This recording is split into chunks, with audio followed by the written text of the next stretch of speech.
Boss, bagong replace ng kwanto boss, water yung tank nila. Lagyan natin ng talisay boss. Yan, may talisay yan boss,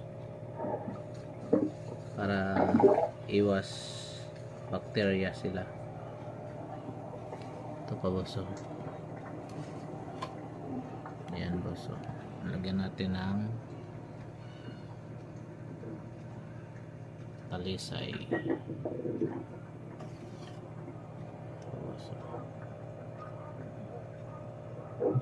Para hindi sila ma-stress din. Ayan, replace tayo ng water tank. Ayan, lagyan natin ng talisay. Ayan. Ito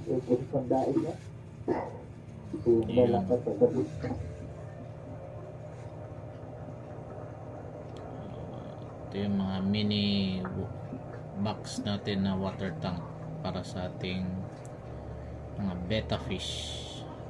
So check out na yun guys sa yellow basket natin.